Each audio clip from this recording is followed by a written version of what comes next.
నమస్తే. జనసేనాని పవన్ కళ్యాణ్ నివాసానికి టీడీపీ అధినేత, మాజీ ముఖ్యమంత్రి నారా చంద్రబాబు నాయుడు వెళ్లారు.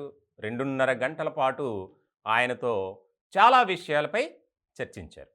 ఇప్పుడు ఇదే ఆంధ్రప్రదేశ్ రాజకీయాల్లో పెద్ద చర్చ జరుగుతుంది. ఎందుకంటే ఇప్పటికే ఎవరి వ్యూహాలతో వారు ప్రజల వద్దకు వెళ్తున్నారు.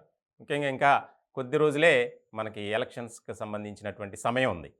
ఇలాంటి నేపథ్యంలో ఏ విధంగా వెళ్ళాలి? ఇప్పటికే తెలుగుదేశం పార్టీ, జనసేన పొత్తు పెట్టుకుంది. దానిలో భాగంగానే ముందుకు వెళ్తున్నాయి 2 పార్టీలు కలిసి. ఉమ్మడి మేనిఫెస్టో, ఉమ్మడి కార్యాచరణ ఈ దిశగా అడుగులు వేస్తున్నారు.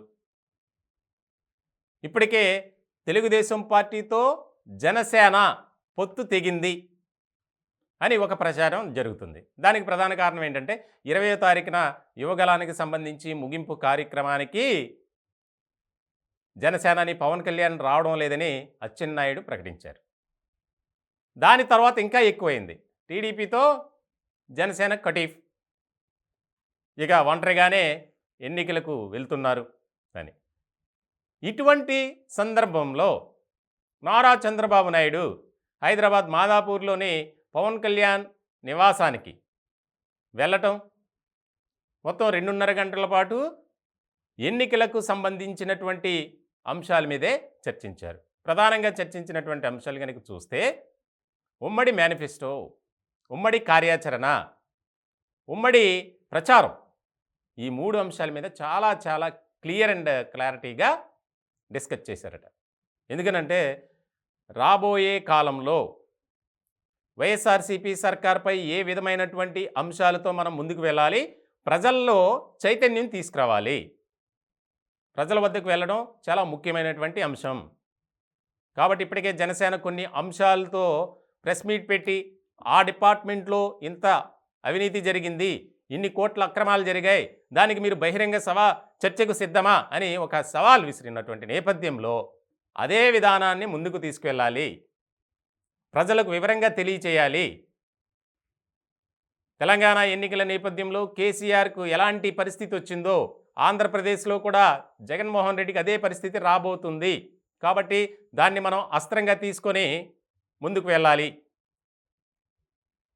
అని చెప్పి ఒక రకమైనటువంటి శాంతియుత వాతావరణంలో చర్చలు జరిగాయి.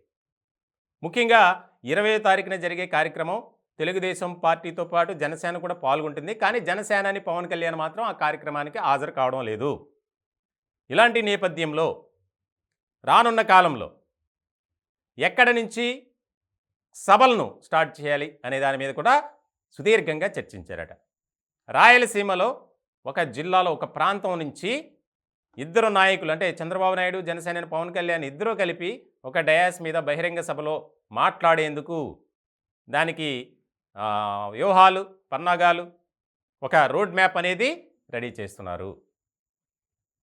దాని మీద కూడా ఒక క్లారిటీ వచ్చింది. ఆ అంశంలో కూడా ప్లేస్ మీరే డిసైడ్ చేయండి అని చెప్పి పవన్ కళ్యాణ్ చంద్రబాబు నాయుడికి చెప్పినట్లు కూడా మనకి సమాచారం అందుతుంది. మొత్తానికి 4 జిల్లాల్లో, అంటే రాయలసీమకు సంబంధించినటువంటి 4 జిల్లాల్లో ఎక్కడ నుంచి చేస్తారనేది మరికొద్ది రోజుల్లోనే క్లారిటీ రాబోతుంది. ఇక ఉమ్మడి కార్యక్రమం అనేది, ఉమ్మడి కార్యాచరణ అనేది చాలా ఇంపార్టెంట్. తెలుగుదేశం పార్టీ మహానాడులో నారా చంద్రబాబు నాయుడు సూపర్ 6 అని ప్రకటించారు.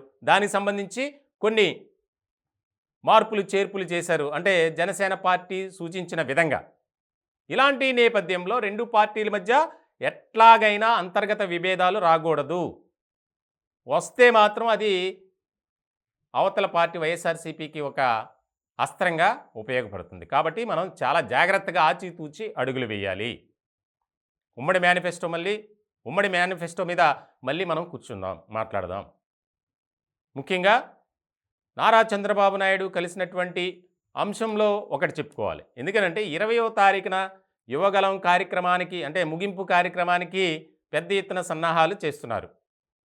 ఈ కార్యక్రమానికి జనసేనాని రాకపోతే, అంటే వెళ్ళట్లేదు, రావట్లేదు అనేది ఒక క్లారిటీ వచ్చేసింది. అచ్చెన్నాయుడే స్వయంగా ప్రకటించారు. ఆయనకున్నటువంటి వేరే బిజీ షెడ్యూల్ వల్ల ఆయన ఆ కార్యక్రమానికి రావట్లేదు. ఉమ్మడి కార్యాచరణలో మిగిలిన రాజకీయ సభల్లో 2 పార్టీలు కలిపి దానికి అటెండ్ అవుతారు, ఇది మాత్రం రావట్లేదని చెప్పినటువంటి నేపథ్యంలో ఇంకా ముందుగానే అలర్ట్ అయ్యి చంద్రబాబు నాయుడు గారు ఆయన కలవటం, మాట్లాడటంతో ఒక రకమైనటువంటి చర్చ జరుగుద్ది రాజకీయ వర్గాల్లో, అలాగే ప్రజల్లో. కాబట్టి 2 పార్టీలు కలిసి ముందుకు వెళ్తున్నాయి. అధికారమే లక్ష్యంగా మేము పని చేయబోతున్నాం. దీనికి సంబంధించి చాలా క్లియర్‌గా మాట్లాడుకున్నట్లు, చాలా కీలకమైనటువంటి అంశాల మీద ఏ విధంగా వెళ్ళాలి, ఎట్లా మనం ముందుకు వెళ్ళాలి, ఇప్పుడు వైఎస్ఆర్‌సీపీలో నెలకొన్నటువంటి అసంతృప్తిని మనం అందిపుచ్చుకునే అవకాశంగా మలచుకోవాలి. దానికి ఏం చేయాలి అనే దాని మీద కూడా సుదీర్ఘంగా చర్చలు జరిగాయట. మొత్తానికి ఆంధ్రప్రదేశ్ రాజకీయాల్లో చంద్రబాబు నాయుడు, జనసేనాని పవన్ కళ్యాణ్ ఒక కీలకంగా మారబోతున్నారు అనేది స్పష్టంగా అర్థమవుతుంది.